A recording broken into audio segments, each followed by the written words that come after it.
Welcome back to the Awesome Physio YouTube channel. Today's video is focusing on improving mobility and stretching into the upper back and rib cage. The reason why this is so important among runners is a lot of runners, when they're running and they're swinging the arms, can find that the upper back can feel quite restricted and quite tight.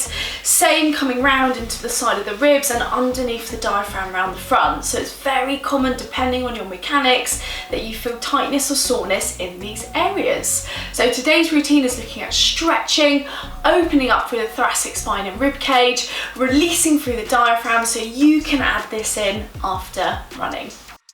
So the following routine, we're looking at movement and stretching, like we said, for the thoracic spine and the ribs. So this is a lovely routine to do after you've been running.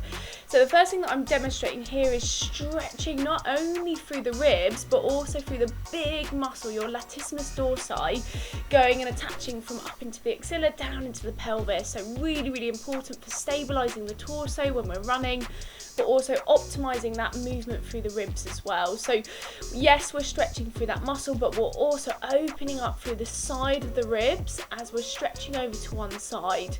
Next, we want to improve rotation through the thoracic cage, so through the spine. So you might feel it go click, click, click as you're moving through, as you're opening up through the spine, but what you're aiming for here is that lovely mobility. So you've gone into the, first of all, that side bending stretch, and then into a rotational movement. Before we go into more movement through the spine, you can just do shoulder rolls, moving backwards, which are going to bring the shoulders back and open up through the thoracic spine. The next movement is one of my favourites. It makes a big difference into the ribs and the upper back.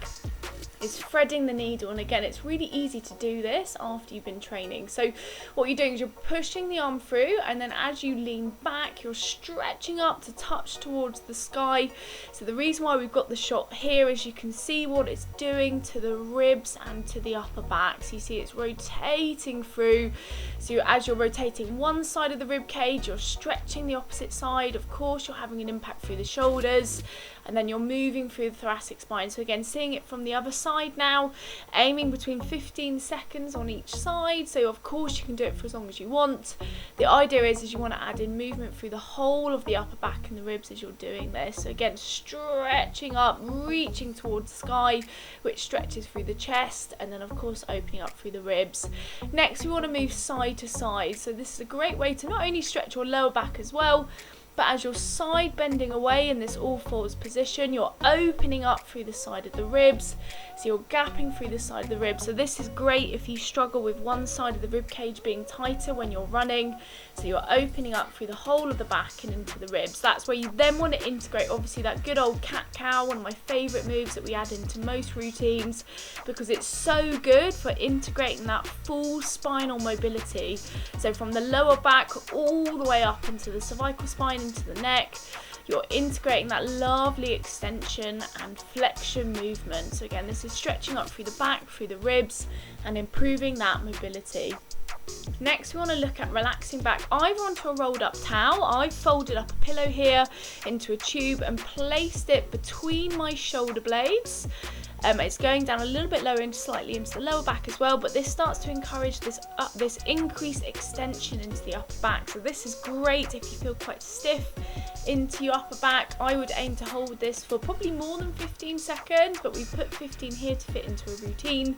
And then we can go on to trigger point releasing. So we're using a tennis ball to add pressure onto any points around the back that feels really tight. And obviously if it's quite awkward and you can't quite get to it by placing the tennis ball there, you can roll the body down slightly, which will move the tennis ball up to the specific point, and then allow that area to release. So again, I'm going down slightly lower into the rib cage here. Of course, we can go up higher and around the shoulder, but this is great if you've got really focused points of tightness that you want to release.